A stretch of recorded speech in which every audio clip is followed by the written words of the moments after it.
Sure, yeah. Yeah, no problem. Get 12, 15. Yeah, thanks for letting me know. That's fine.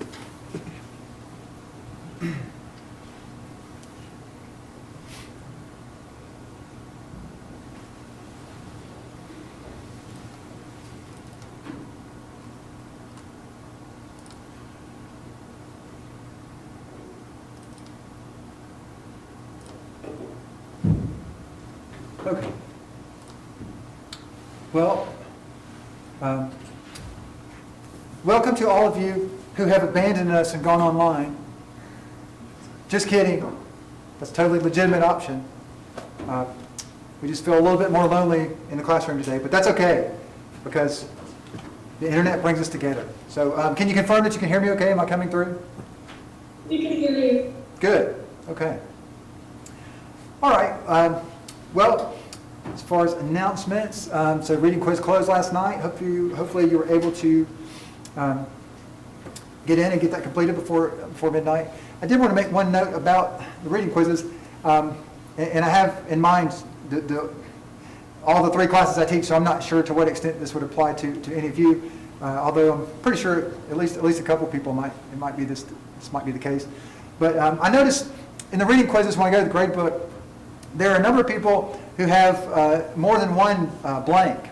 So when I'm grading the reading quizzes, it just goes from student to student down the roster, and there's several students. When I pull up their page, it will just say this student has not submitted any material for this assignment.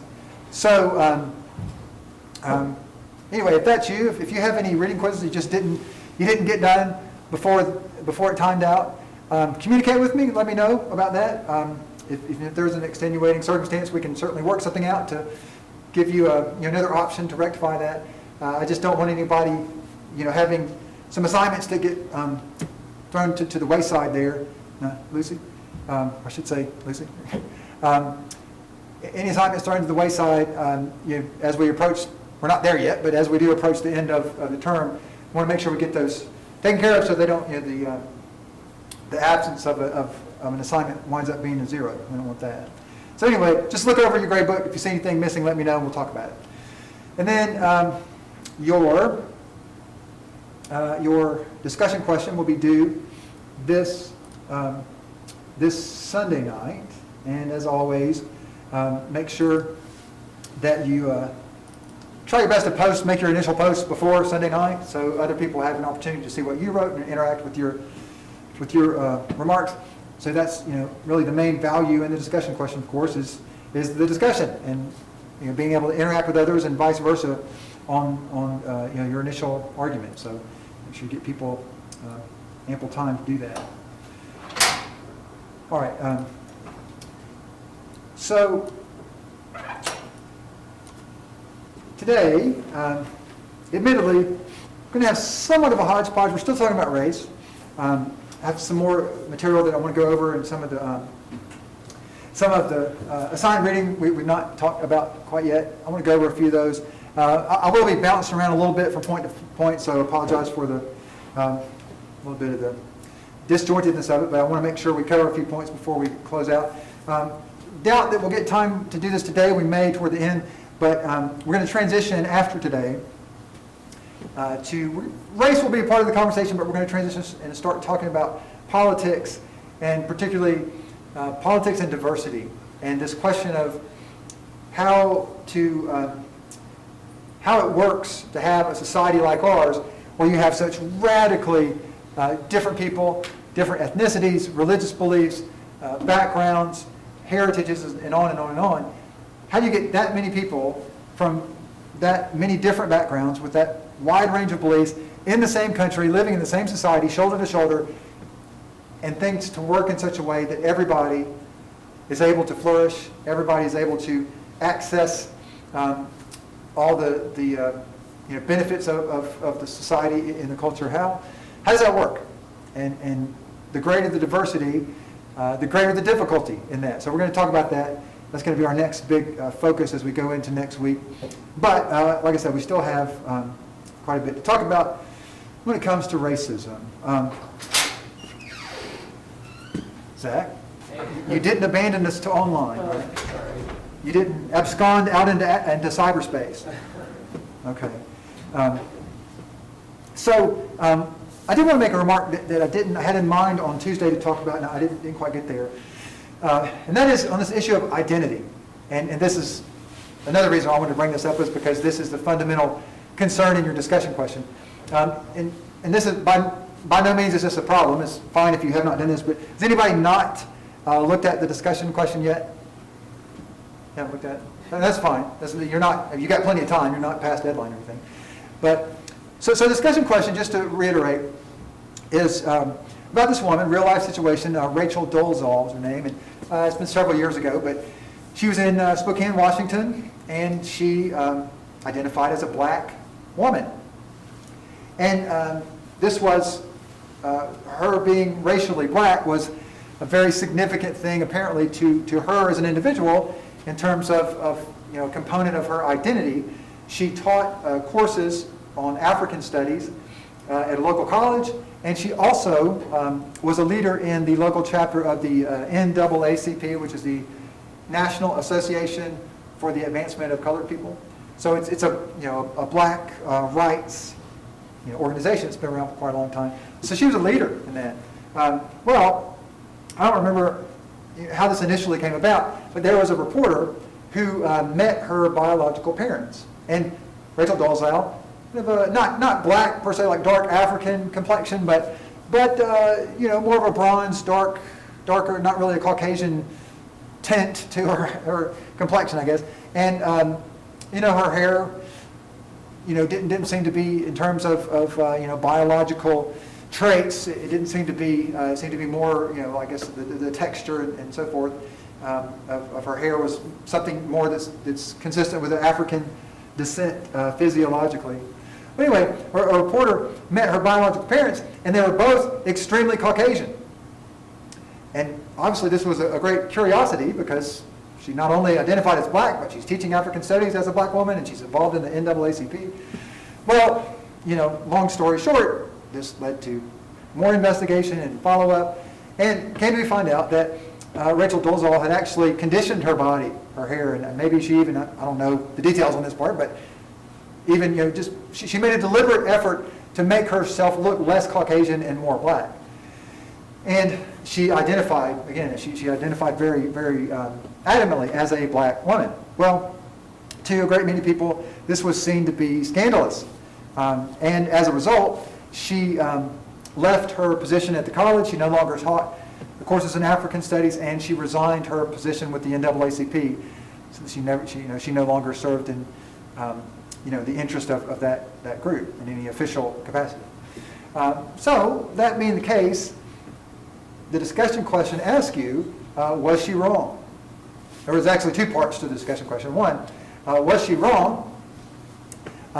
And in light of how you answer that question, yes or no, whether an individual should have the right to choose what race that he or she does or does not identify with. So regarding, depending on how you answer that question, the second question is, would you answer in the same way for the same reasons for the question of gender? So if, in other words, Ms. Dolezal was ethically wrong for identifying as black when she was biologically Caucasian, if you say that, yes, that was wrong, she should have left her position, she was doing something unethical, is it the case then that a person, say, who's biologically male, identifies as female, is that person wrong for the same reason? Or not? And if not, what is the difference? All right, so that's the question. I'm sure we'll have a wide range of answers. Zach? This is so relevant to what kind of is going through in my mind right now.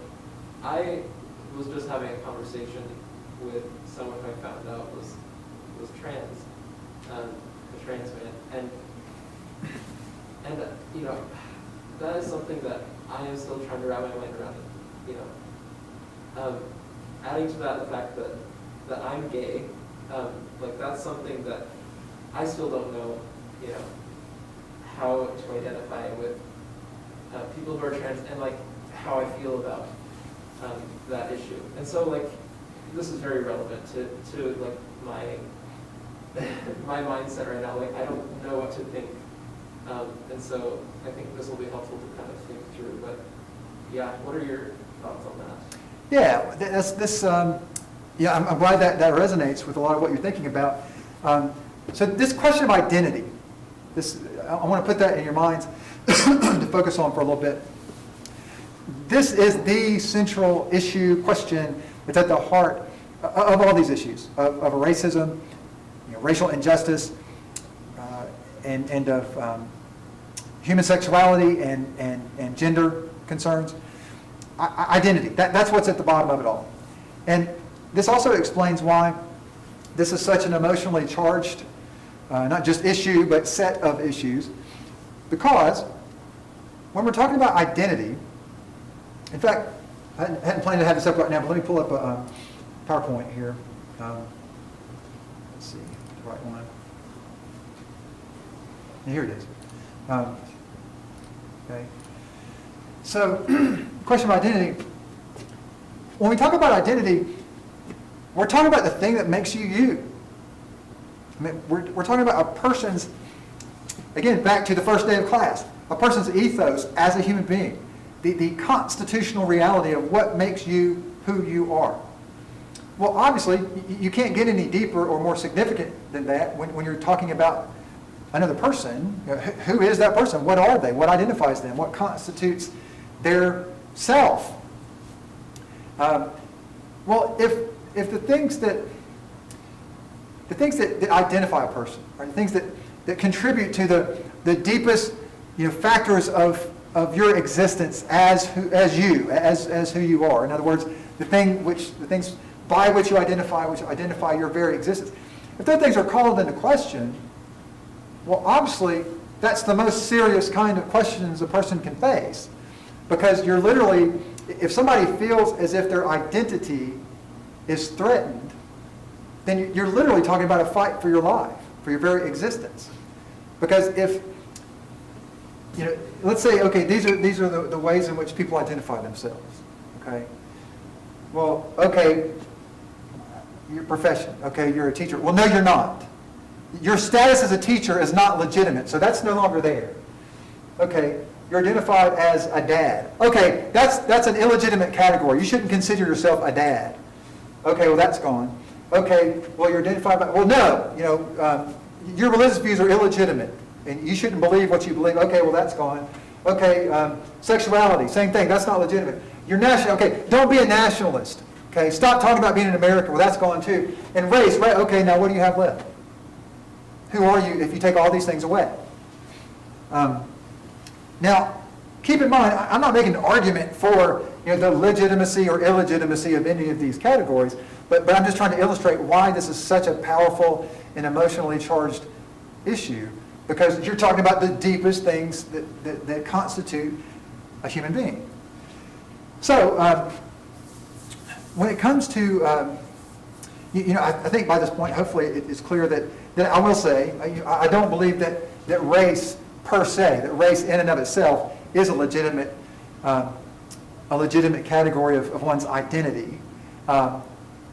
Usually, I talked about the red herring problem last lecture.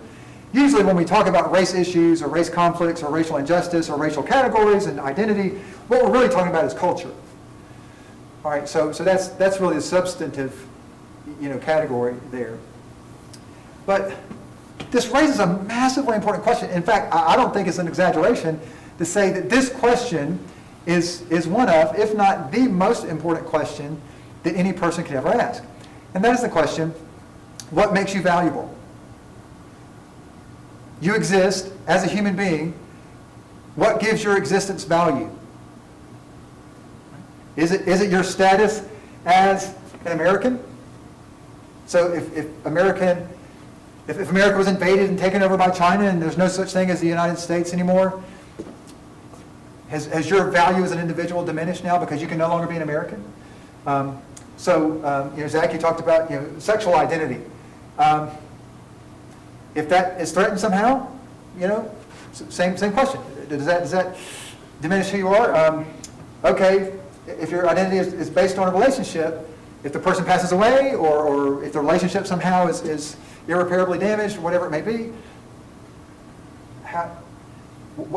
what is your value based on? And specifically, this is where it comes down to, the things that give your existence value, are those things stable or unstable?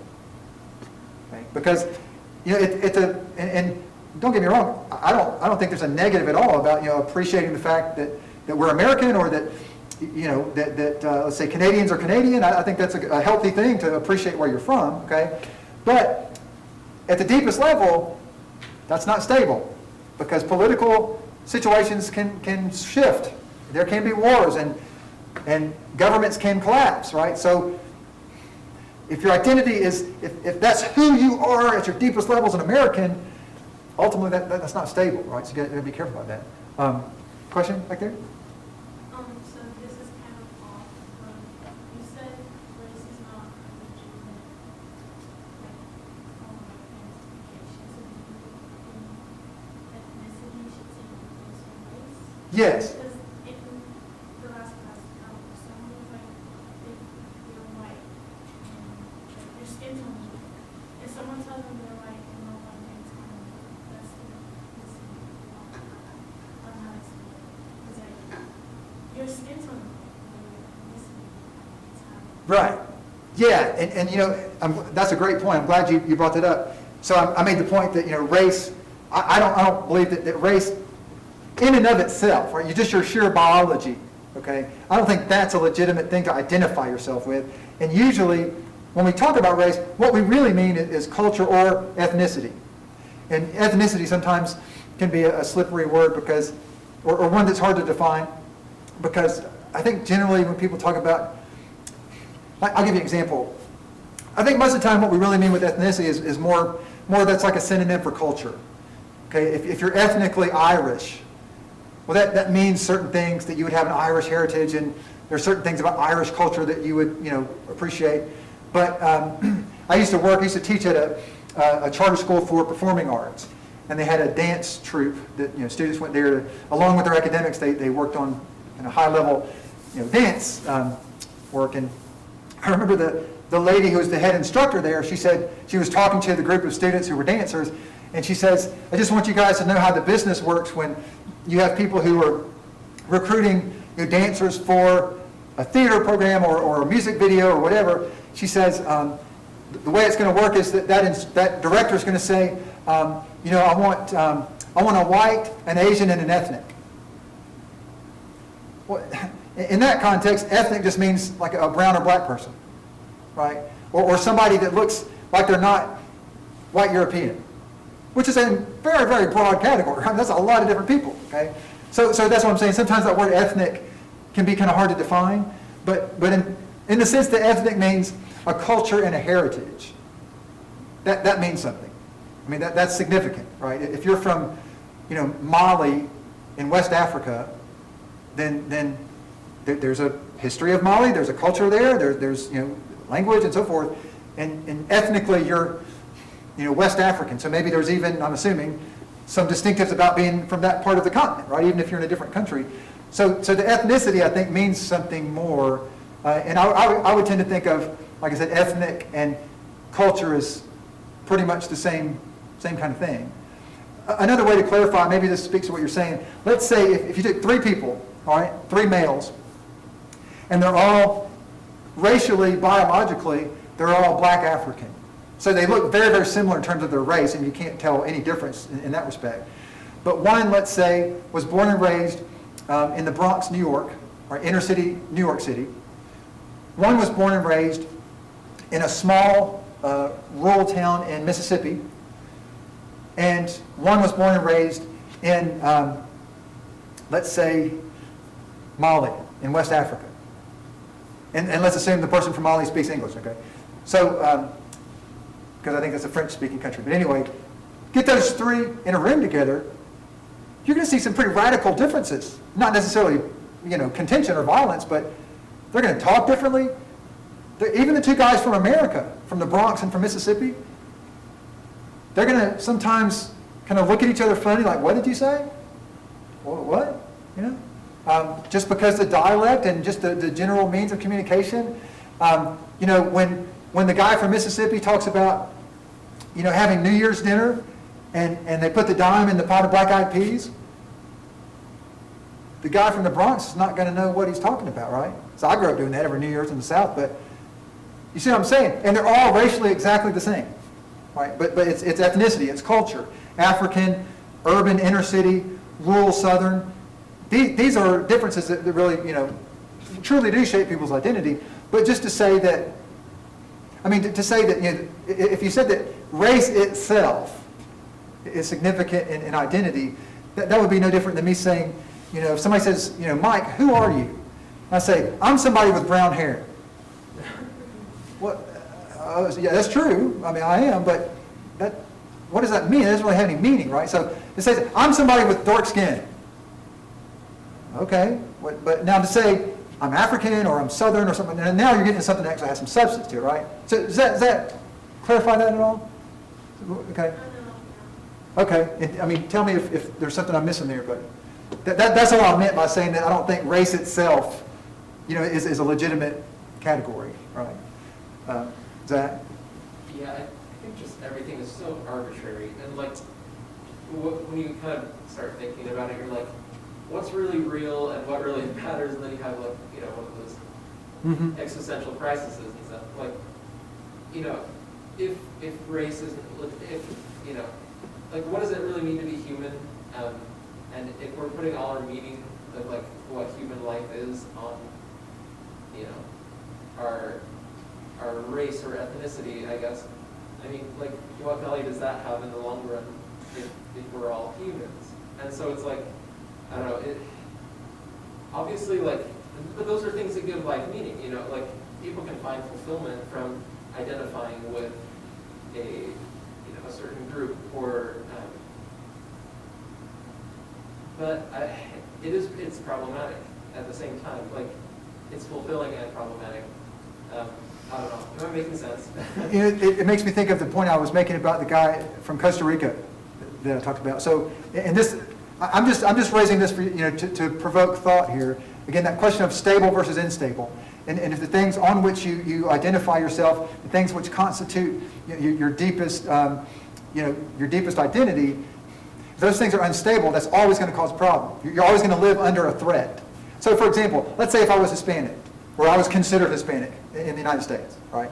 And I'm very much, you know, pride myself on that. I identify as I'm Latino, I'm Hispanic, and I'm you know, very much distinguished from white people, right? And I make not degrading jokes, but I might even tongue-in-cheek talk about those white people, right? And those white people in contrast to myself who Latino. Okay, what if I get on the plane and go to Costa Rica? Well, now, according to the Costa Rican government, I'm white. What happens to my identity? If I'm Hispanic, and then all of a sudden now I'm white in another country, see what I'm saying? Now I'm in this confusion. Now it's unstable, right? Colton and Ronnie? I do feel there are quite a few things that people identify with. So I feel race, while it may not be as legitimate or something like that, but it is still legitimate in the eyes of many people, which makes it more legitimate, especially through culture and such. For example, of a different thing that people identify with that's not even on here is body image. Is how do we see ourselves? Do we feel good about how we look? Do we want to look more like this and that? And our culture, ads and tons of things push us towards identifying with a certain thing, and if we don't match with that thing, then we have no self-worth. Yep.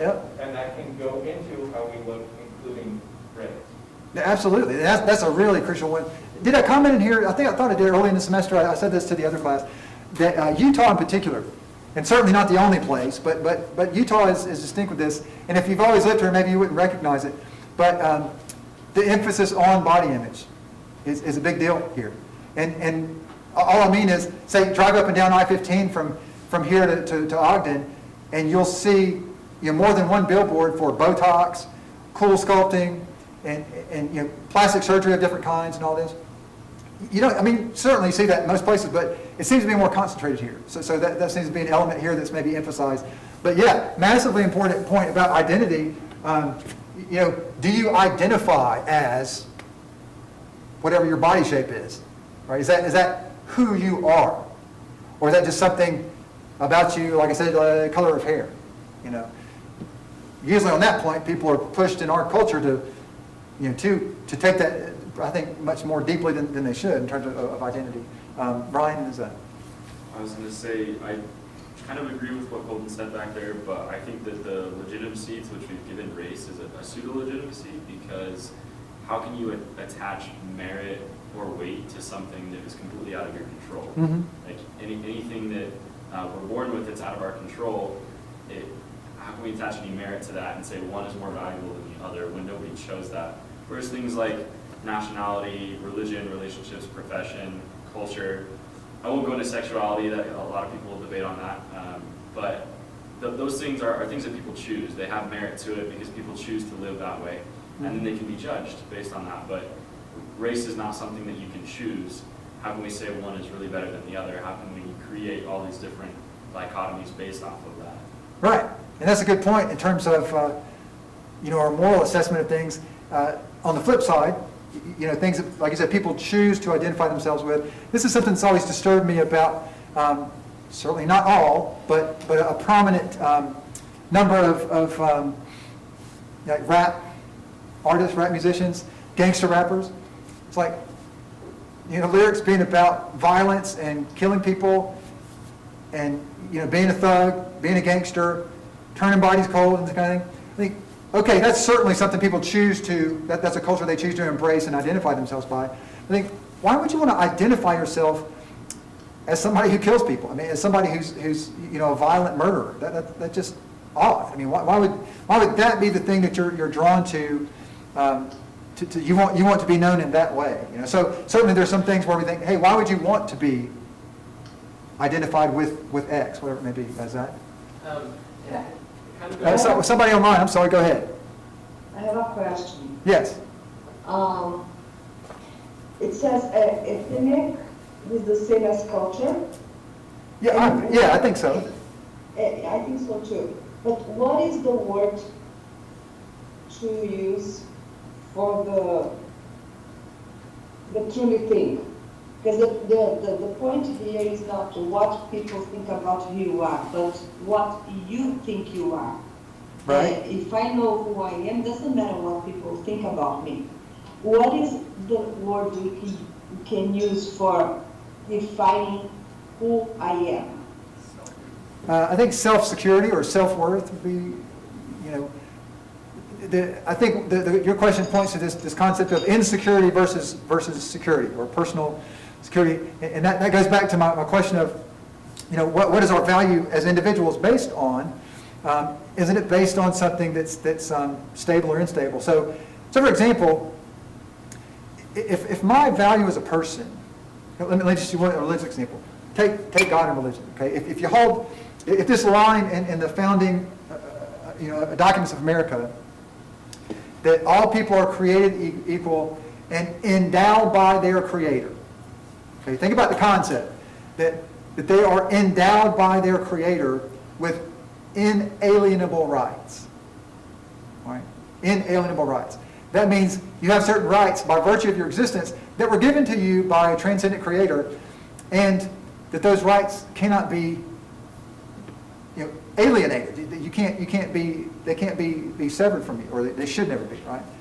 Okay, well the point is, if our value is based on a transcendent authority, okay, and this concept of Creator, well in that case, you would be impervious to any sort of human attack, in the sense of really diminishing your value and your identity, okay? Because if Caden here insults me and degrades me and treats me unjustly, well, I'm not going to like that. That's very unpleasant and certainly something I want to see resolved. But it doesn't strike at the core of me, right? Because if my value is based on something that's transcendent of human beings, then human beings don't have the power to affect that. They don't have the power to undermine that. And that's the kind of thing I mean when I talk about stability. Or in a more practical sense, ethical principles. If my identity is based in ethical principles, and I know that, okay, somebody comes in and says, okay, Mitchell, we really take exception to the point you made in lecture about race. That was just horrible, so you're fired, and we're going to make sure, we're going to contact the university you graduated from and have your PhD revoked. Okay? Well, I don't like that. That's disturbing, and certainly there's unpleasant consequences for me to face. But if my value is placed on ethical principles, if I know I conducted my responsibility in teaching with integrity, okay, that I was accurate in what I presented and I was fair in engaging with students, well, that can't be, even if I'm totally unjustly treated, that can't be diminished. That's a stable value, in other words. Where if just the status of being a professor or being teaching at university, if the status alone is my identity, well, that can be taken away. I mean, the administration can say, hey, you're out of here, and I don't have the status anymore. But there's nothing the administration can do to affect the principles by which I've worked and continue. See what I'm saying? That question of stable versus unstable. Zach? So, kind of when we were talking about body image, it brought up another little silly example, but one of my favorite movies, like animated movies growing up, was Robots. And there's a line in it where they say, like they take the slogan off of the thing and they replace it with "Why be you when you can be new?" Okay. And so like they're having all the robots get upgrades and Right. become these shiny brand new things that are beautiful and stuff. And so like that movie, it's very applicable to the case of identity and stuff. But exactly like that identity of like basing who you are on what you look like really isn't stable at all whatsoever, because that says nothing about who you are as a person. And also another thought I had was really the only like stable identity that we have is that we're all human beings. Like we, that's something that we can all share and that we can all identify with. We can't identify with being a panda, Right. like, or being a lizard. Like those things, that's completely alien to us, but we all share this human identity, and that's the only stable thing that we have. So I think that maybe there needs to be more of an emphasis on our humanity and less on like the other things that aren't really important in the long term. So right. You're so very right on that. And think about, try to get this clear in your mind. Think of a very rigid line of demarcation, a rigid line of distinction. On one side, you have a human being, a person, a human person, okay, a soul, which remember, it just means self. Well, that's on one side. On the other side, you have a series of labels. And we talked about labels the other day, all these different categories, labels, what's your profession, what's your nationality, your race, and on and on and on. Those are two different things. Okay? Those are two different things. And the labels are going to change. The labels are always unstable. And there's some people that label you one way, and there are some cases where the same exact person can be thought. I mean, I've been in situations before where, for having the exact same view, some people thought I was totally liberal, and others thought I was totally conservative. Too liberal and too conservative. And I'm the same person holding the same views, right? So the labels are always going to fluctuate, but the human being is distinct. And this is really, the core issue. The human being has an inherent value. Remember the point from Immanuel Kant, that one of his 3 points in the categorical imperative, his ethical criteria, is that people should always be treated as what? Exactly right. A person is an end, not a mean, because a human being in and of herself or himself is inherently valuable. So what this means, and what we so desperately need to, and I say we as a culture, okay, the wide broad stroke culture here, what we so desperately need is to realize that and understand, okay, let's talk about race issues, race injustice. Let's talk about gender rights. okay, well, if I disagree with Rachel, let's say we're talking about transgenderism, and this came up in North Carolina a few years ago. It was a big controversy in the news. And I say, look, Rachel, I think it's wrong to allow, let's say, a 30-year-old biological male who identifies as a female. I think it's wrong to allow that person to go into a female bathroom in a Target, let's say, because there may be a man there with his 7-year-old daughter that he has to let her go in by himself because he can't go in. And he doesn't want a 7-year-old daughter in the bathroom with a biological adult male, right? Well, okay, you might disagree and say, no, that misses the point. That's not a threat. That's just fear-mongering. That doesn't, understand the legitimate, situation where somebody's transgender. They're not out to get, people's kids. That's just a facile opinion, okay?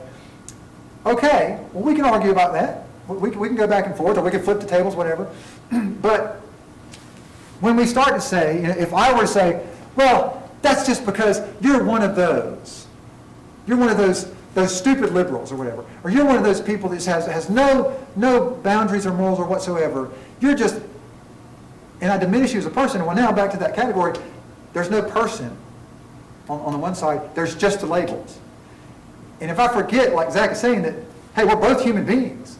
And by virtue of being a human being, we have inherent worth and dignity. And we might have some, conflicting opinions and might have a lot of wrong opinions. But having a wrong opinion doesn't diminish your status as a human being, right, and your inherent worth. That's where the problems come. When those who disagree with the position get dehumanized and demonized and are really treated as if they don't have an inherent worth because of the label, right? Because they're wearing the wrong label. If every difficult, no matter how passionate and contentious the topic is, if every difficult ethical discussion or political debate took place with a fundamental awareness and appreciation for the fact that all people have inherent dignity and we all share this bond of humanity, it's not hard to see how different the world would be, right? How different our elections and protests and so forth, how different those would be if we all operated with this sustained awareness of, listen, at the end of the day, we're human beings, and we got to treat each other. We got to treat each other like people, and not otherwise. Colton? I think one of the issues going into there is the issue that people feel attacked on the opposite sides of each other because they're both being labeled, and therefore they are innately doing the same thing of making their value as a person less important.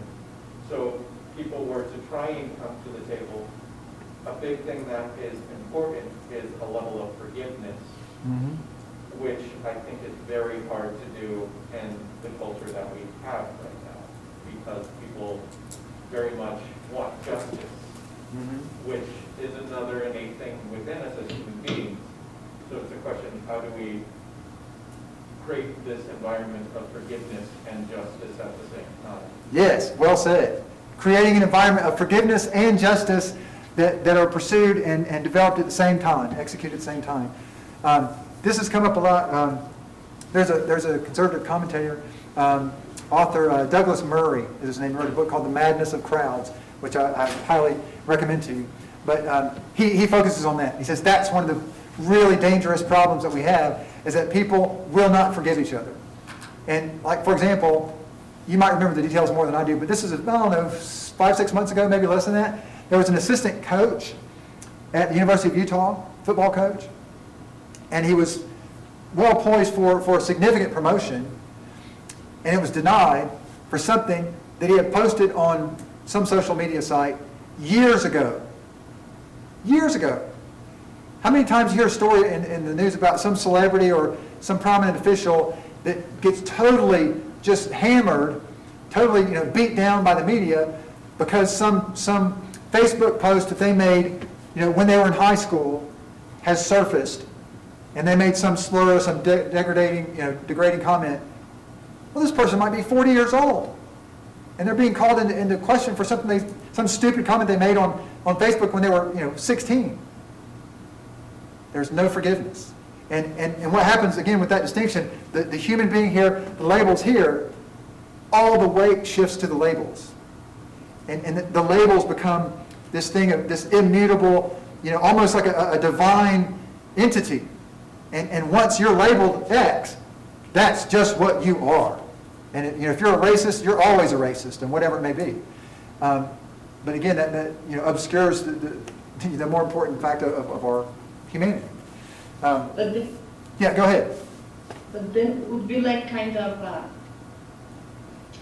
human being mind defect. Because like, if I am not able to forgive, you can see clearly that my mind is very close. Right. Because you cannot see the whole history of the person. You cannot see, the entire thing. You just see a little piece. Your mind is so close. You have just a box, a closed box. Right. And you cannot forgive. And besides that goes with not forgive, it is the racism, the same thing. Yeah. You have a very closed box mind. That's a great point and a great analogy, because the refusal to forgive someone always requires a certain blindness and an absence of self-awareness. Okay, because let's say that somebody really does make a remark, and maybe they're just tired, or they're emotional, their emotions are heightened for whatever reason, whatever the case, and they just have a lapse in judgment, and they say something really stupid, okay, and something that's insulting or hurtful to another person. Well, that's bad, and that person needs to ask for forgiveness. That person needs to try to rectify that. But to demonize the person because they made a comment, and let alone if they made it 10 years ago, or more, but to demonize a person, that seems to imply that the person who dismisses or demonizes the other could never and has never been guilty of something similar. Exactly. Right. So let's say if Ryan makes a comment and say, "Hey Ryan, come on man, that was really bad. I mean, in fact, I can't even believe you. Yeah, I don't even want to see you anymore. You're awful. You're an awful person." And then, what would you think if Ryan said, "I do feel badly for that comment, Mitchell. I didn't mean it, but are you saying that you've never made a comment that's bad like that?" And I said, "No way. I've never in my life uttered anything like that." Right? You would all probably look at me and think, you might want to rethink that, and maybe, like, if my mother was here, my mother would say, "Oh, really? Have you never said, Because, that's another thing about, realizing our human nature or our inherent human worth. Another side of that, which I wanted to say if you actually had in mind to talk about this a little bit today, is realizing our inherent human weaknesses and accepting that the part of being a human being means, one, that we have inherent value. It also means that we have these inherent weaknesses that make us vulnerable to going in wrong directions. Back to Plato's analogy of the two horses and the charioteer. I mean, the two horses are part of the human nature. All right? They are natural parts that we're born with. Zach? I mean, Ryan? I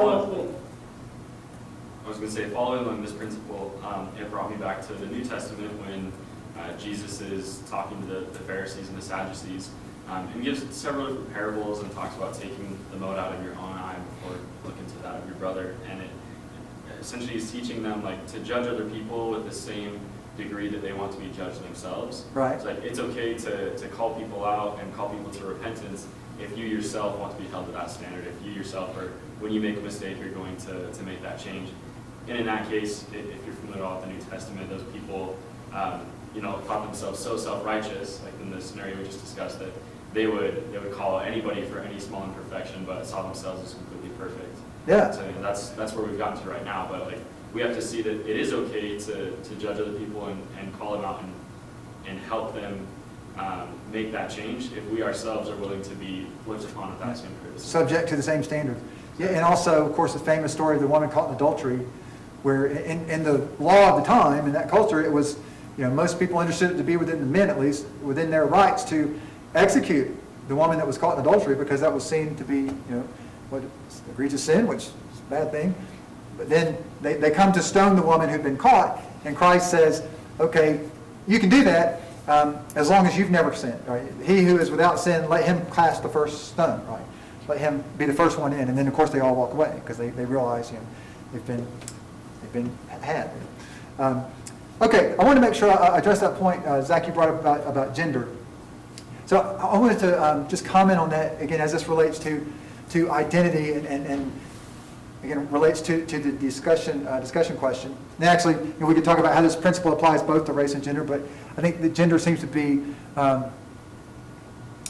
the question of changing one's gender seems to have, I don't know, to me it strikes me as having a little bit more depth in terms of moral significance. I mean, at a the most obvious level is like physical alterations to somebody's anatomy. But here's the philosophical foundations behind that controversy. So the question is there? This goes back to Aristotle. Is there an inherent telos or purpose in the objects, including human beings, in the world? All right, I use the acorn analogy. You look at the acorn. There is a telos already embedded, hardwired into the acorn, which is to grow into the oak tree. Okay, that's the illustration of Aristotle's principle of telos. The other concept that he proposes is the final cause. All right, there's a purpose for the thing to exist. For, let's say, an apple seed. Well, its purpose, its final cause, is to grow up and produce, an apple tree that produces apples for people to eat. That's its telos. So the question is that true with human beings? And at a more specific level, okay, you could say maybe is it true generally for human beings, which Aristotle would say, of course, yes, virtue, that's the purpose of human beings. But then the next level down in specificity is there inherent telos in being male or female? Okay, so here's an analogy. I made a bonfire last weekend, and I put some cardboard boxes on it, and it's been a while since I've done that, and I was just, sitting around the bonfire, and I noticed, because of the nature of the cardboard, when the cardboard gets to a certain point of combustion, the surface level, little flakes will come off, and they actually float. Even sometimes they're still, ignited, and which can be kind of dangerous, but they float. And then the heat of the fire just kind of moves the ash from the cardboard. It's still, solid enough to have shape, but it just floats around, and it just kind of goes off with no definite direction, and whichever way the wind current and the rising heat source moves, the little ash moves in without direction into some undetermined place, right? Okay, contrasting analogy, a train. Okay, if you get on the front runner in Provo, when it leaves the platform, you will be headed to Ogden. Okay, and if you get it, or any point in between, but that train has a definite direction, and when the train was created, let's say, there was a particular, very specific telos or purpose in mind for it to transport people from Provo to Ogden. So if the train doesn't do that, if the train gets to Salt Lake and takes a sharp turn westward, then it's off the rails. Okay, literally, it's off the rails. And it's violating the intent or the purpose for which it was created. Okay, the little piece of cardboard that's floating around on the heat and the wind current, it can't go off the rails because there are no rails. It just goes where it goes. Okay, so the question is, again, the philosophical debate about transgender is, are there rails for gender? I mean, is there a telos or an inherent purpose where, let's say, if a person born as a biological male identifies as female, and let's say goes all the way and has body transforming surgery, has that person done something equivalent to a train going off the rails and completely deviating from the track which was laid for it? Or is the other analogy more accurate to the nature of a human being, where we are self-determined, where we simply choose on our own with complete autonomy, like a self-sovereignty, where we just choose, and if we want to go this way, we go that way, and by the way, in terms of influential philosophers, there's two who are often known as French existentialists, Albert Camus and Jean-Paul Sartre, and they held that view that of this complete and utter self-determination. That, I think the phrase is existence before essence, that you exist and then you determine what your essence is to be. Now, that would be stark contrast, polar opposite from Plato and Aristotle, that say, no, you exist with an inherent wiring, purpose, telos. There is a way that you're supposed to be, and if you deviate from that, then you're distorted, right? Or you're living in a state of deprivation or perversity, people might say. So that's the question. Which of those is a better analogy, the railroad or the ash for human being, Zach? And I think it might be a little bit of both of those. Okay.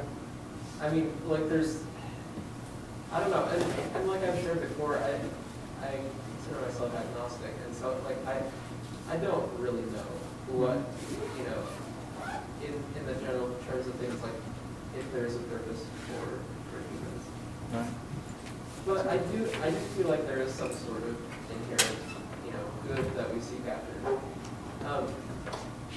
And then there's things like for example, I have known that I was gay since I was very young, since I was a boy. And that's not something that I chose to if that's a rail that I was supposed to be on, I didn't choose to derail and it's just something that I've always been. And so I don't know, I think that there might be a little bit of both to that. So it's complicated and I'm still trying to come to terms with everything, but yeah, and that's the two analogies are just kind of suggested symbols, but like you said, there's a lot of nuance beneath that for sure. Colton. Kind of going along with that, I think it comes back down to the point of, does the material world show that innate purpose, or does something within the object itself contain that purpose as well? Because for the instance of that, does biology in the physical material world determine what that is, or does that be determined by the soul or the self? Personal will, right? Do we not necessarily even personal will, just what the soul is in and of itself, and more of an interplanar kind of explanation. And what's the last word you said? Interplanar. Interplanal.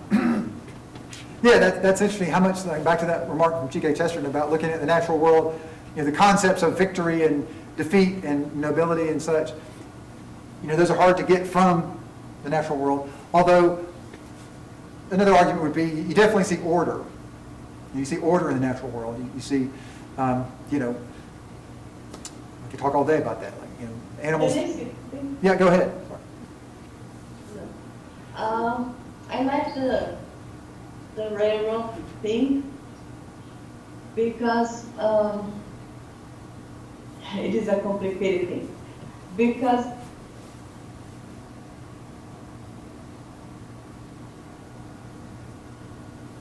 Still there?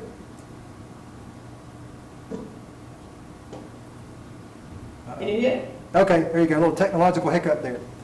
Yeah, I said that I like the railroad thing because for me, this is a narrow deviation, but the destiny, and we live in a judgmental world, we know that.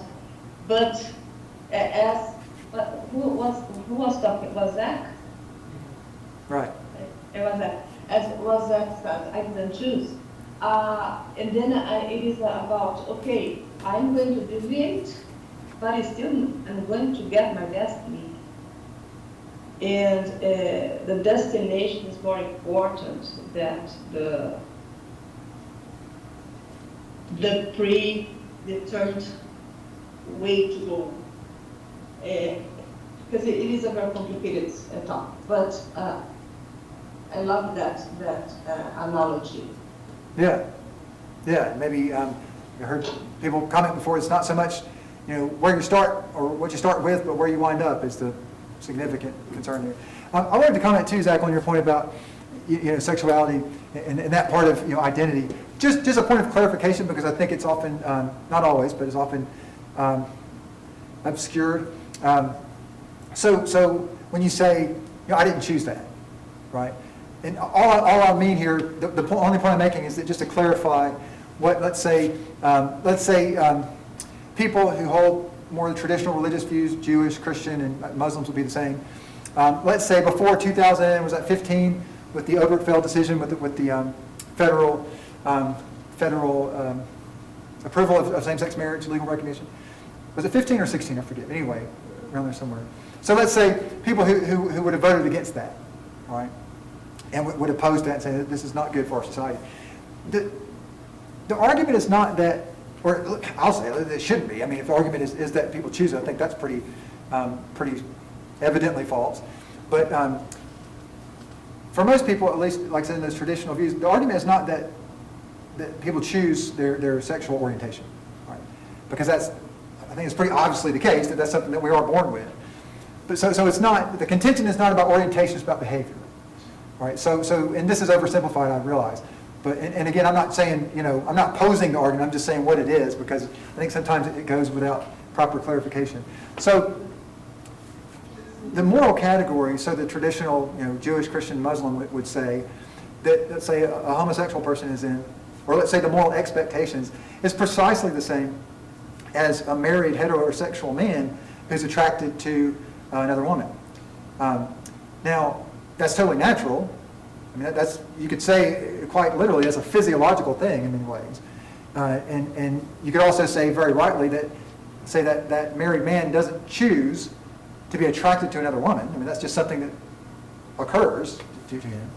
But the question of moral significance is how he chooses to behave in response to it. Right? Now, for argument's sake, maybe that view is wrong, that there's not anything wrong with the behavior itself. But it is the behavior that's the crux of the moral contention. Yeah. Right, and like, yeah, I can see exactly what that means. But like, then it comes to the argument of whether like choosing to act on your sexuality, like for example, being closeted for so long, like that is something that has impacted my life tremendously. Like to an extent where I have significant psychological trauma from remaining closeted and like putting out a persona that was not who I was. Mm-hmm. You know what I mean? Feel like you had to be duplicitous to put. Exactly, and so like, and I don't think that is, in any situation, whether you are secretive about your attraction to another person, outside of your marriage or something, like those are kind of things that like you need to be able to share that, Mm-hmm. and in order for you to be like healthy as a person. Right. So, right, like it's Anytime you have to hide something, there's a constant pressure. Yeah, and so I think that like you should be able to share those things with others and like not have to face. There's just such a huge stigma against it. Mm-hmm. that keeps people pressured. I don't know. And this is kind of going off topic from the thing, but like that's why I've felt the urge, the need to be more authentic to who I am, or to my orientation. Make sure your microphone is muted when you're not commenting. Yeah, and that makes a lot of sense. And even if you're talking about something, not even about issues of human sexuality. I mean, if you had to hide your profession, I mean, if I for whatever reason, I couldn't tell anybody that I teach at UVU, and if I had to, if I had a UVU, something in my bag, and make sure that it's covered up, and that's a constant pressure, and over time that really takes toll on people. Katie? Okay. You know what messed me up? On your profile photo, do you have like your hair's different color? No? Okay, I'm getting confused with somebody because I judge people, and the other thing with the mask, not only that, but we're further away because our room, they moved me to a bigger room for the distancing. Anyway, I can't place people with their picture online, and go ahead, Colton. I'm off track here. And I think that also goes to, even God and religion. There are many people who have had to hide or run away from people because of how they feel that way. I think it comes back down to what we were talking before of society's expectations of us and being able to, yet again, stopping with labels and being able to forgive but also figure out justice at the same time. Right. What's a good example of, say, somebody hiding in terms of their religious status or category? Jews, I like- Okay. people. Right, certainly Jews in World War II, Germany. Mormons as well, for that cause as well. Say it again. Mormons as well. And say, like in the Midwest in the 19th century? Mhm. Okay. I like the picture with the heart, Yeah. because the heart is the core. In going to Aristotle, again you go to love. And a heart is related to love. And then everything that is listed here, if you have love, it doesn't matter at all. Doesn't matter if you are a janitor or if you are a professor. If you have a different sexuality or if you are just a male or female. Doesn't matter, because love comes first. And then I love that picture because it is a very, very core of the thing. Yeah, and that goes right back to my point about the inherent dignity and value of human beings, because love means that you always seek the best interest of the other person. So even if we disagree, if we're still trying to secure the best interest of the other person, and we're still concerned for their welfare, we can still disagree, and passionately so, but we don't strike at that person's value or their inherent underlying dignity there. So there's another point I want to make before we run out of time, and this is I was going to read over some of the piece from a lady named Adrienne Piper with you about race. She's the one she says she was a light-skinned black person living in a middle-class culture, and she talks about her struggles with. She says she was one of the last light-skinned middle-class black people still living in a traditional, I guess, inner-city black neighborhood, and she talks about walking down the street and the black kid says, "Hey, you ain't black. You're a white woman." And she says, "I'm not white." And go back and forth on that, and then being in a university setting and having the racial identity confused there too. But she makes this point very eloquently. I'm not going to pull it up just for time's sake. I'm just going to try to recap it. But here's something I think is just massively important too, especially as we discuss race and labels in general. And that is that, like I said, to be a human being means that you have an inherent value, inherent dignity, and it also means that we have an inherent weaknesses, sets of weaknesses and vulnerabilities. Now, some people would disagree with me on that. And there are people, the French philosopher Rousseau comes to mind, but who would say that people just left on their own, without any interference from other institutions or external authorities, are just these noble savages. We're just pure and pristine in our natural state. I heartily reject that, because I think that's proven to be wrong on a daily basis in all of us. But one of the, if you accept that premise that we have inherent weaknesses as human beings, one of our inherent weaknesses is a perpetual desire to establish ourselves as superior to others, and to think in terms of hierarchies and rank. And that's what, again, Adrienne Piper points this out in the piece in the assigned reading so very well. She says, if we don't have different categories by which we can set one person above the other, we will invent them. And it's my view that that's exactly where race categories come from, that we want to invent different labels or categories so that we can place people in certain slots in a hierarchy. And this comes into play. She talks a lot in the piece about having to pass the suffering test. She says because she was lighter skinned, some black people didn't think she was really black, and a lot of times she would get in these conversations where it was if the black person was trying to see, put her to the suffering test and see what her, how unjustly she had been treated before they could determine whether or not she was one of them, or that she made the rank, so to speak. And I think that's a crucial point, because that's something that, again, is natural, it's inherent in us, and we have to be vigilant in being aware of that. and try our best to be aware of it so that we don't fall prey to it. Because it's just always leads in a bad direction to operate, and sadly this often works out in very subtle ways we're not aware of it. Try to establish ourselves as superior or higher up on the hierarchy than somebody else. And I just can't believe that I'm the only one that does this, right? So, okay, I finished my PhD, and my official graduation date was January of 2018, okay? Well, let's say I meet somebody else that says they graduated the same month with a PhD, and then I have this horrible instinct. The first question to ask is, are they older or younger than me? Because if they're older than me, then I can say I got a PhD younger than you, right? Earlier in life, I'm more advanced, I'm more successful, right? But if they're younger than me, then I feel bad. I feel inferior because they're more advanced than me, because they're accomplishing they're excelling in their academic career faster than I did. And then I say, oh, but it's because I had these other circumstances that prevented me from going, to graduate school earlier in life. And see, that makes it okay. That makes me the same as this person, right? And this is messed up, right? And it's this silly, ridiculous, childish, play that's going on in my head of how do I rank? How do I rank? Am I as good as him? Well, he finished before I did. Yes, but I had this going on, so I'm not inferior. I'm not inferior. In fact, he's inferior to me because if you take all this into account, then that shows I'm better and I'm further up the scale.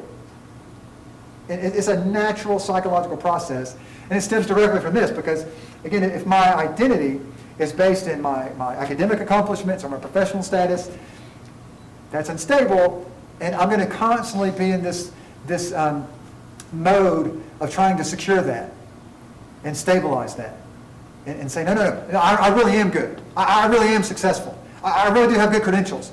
And I've got to constantly, stoke the fire to keep it hot, right? Where if my value, my identity at the core level is rooted in something, again, that transcends my own efforts and transcends my own performance, then that's stable, and that can't be, even if somebody, is so successful in the same field that I'm in that it makes me look like an utter failure. Maybe that would motivate me, to do better in some ways, but that's not going to strike at my core identity. Same thing, and we could apply it to so many things. You're talking about body image, okay, well, maybe the person's concerned about their body image, they're not attractive or whatever, and then they see somebody else who is perceived or said to be more attractive, and whatever the thing is. Immediate. Well, oh yes, but this person said I was attractive, and they're attractive, so I must be if this person said that. Or I know someone who's a model who said maybe I should be a model, so that means I'm attractive, right? And it's this constant sense of, when you talk about race, categories, and labels, I mean that's just a perpetual thing that we're trying to, again, the piece from Adrienne Piper is about her establishing her status as a black person. And doing so through explaining how much she'd suffered injustice because of the race categories, right? Because, and this is her point, that when she's a light-skinned black person, when she's talking to the darker-skinned black people, if she can't prove that she's not suffered as much as they have, well, then she's not as good. She's inferior in a way. She doesn't make the grade. She's not at their level. And like I said, it's a fundamental human tendency. As natural as the desire to cover up when we're cold, or to get into water when we're hot, or whatever. But it's one that needs to be countered. This is one of the rogue horses that reason has to pull back the reins on, to go back to Plato's analogy. But I think the more you think about that inherent weakness of establishing our own superiority at the expense of others, that sheds a whole lot of light on how racism works, and how race categories function, and why they came into existence to begin with. There's no, I don't think, more clear or tragic example than the example of Rwanda that I explained on Tuesday. And even if every human being was exactly the same race, all of us, in terms of our skin color, hair texture, facial features, were exactly the same, we would still find some way, maybe the size of our ears, or the length of our noses, and we would segregate people. We would label people in different categories, and we would establish the big-eared people as being superior to the small-eared people, or whatever it is. It's a constant in the other class we were talking about, I saw this comedian, he said he was a white guy living in New York City in this very Hispanic neighborhood, and he said some of his neighbors would give him a hard time because he would get confused as to who was Dominican and who was Puerto Rican. And he would say, oh, you're Dominican, right? And the person said, no, I'm not from there, I'm from Puerto Rico. And his joke was, he said, that's like me meeting two white guys, and they get upset because I mistakenly thought one was from South Dakota instead of North Dakota. You know, what does it matter, right? But even among people who visually, racially are the same, they still want to know that, no, they're Puerto Rican, not Dominican. And the Puerto Ricans and the Dominicans want you to know that neither of them are Mexican. But it doesn't matter. You know, and then, again, all this, I've heard somebody say this about Scandinavia, I think I mentioned earlier. Even the Norwegians and the Swedes and the Finns want to establish that they're all Northern white Europeans, right? Still, just like the Africans in Rwanda. They want some way to establish one as being higher than the other. It's a natural tendency, but one that needs to be resisted in a pretty severe way, right? Okay, well, in my experience, the best classes are the ones where I cover the least of what I had in mind to go over, which is the case today. So I really appreciate your discussion, and I got a lot out of that. I hope you did too. Hope you guys have a good weekend. Don't neglect the discussion question, and we will see you on Tuesday.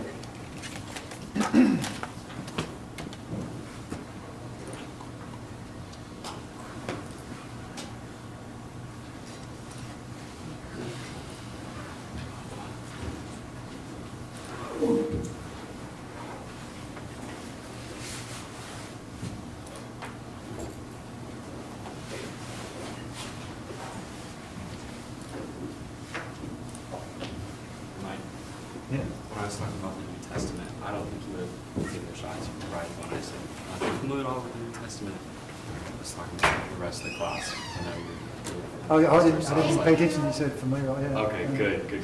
I was just like, didn't want you to think I was putting you down at all. Oh, not at all. No. Good.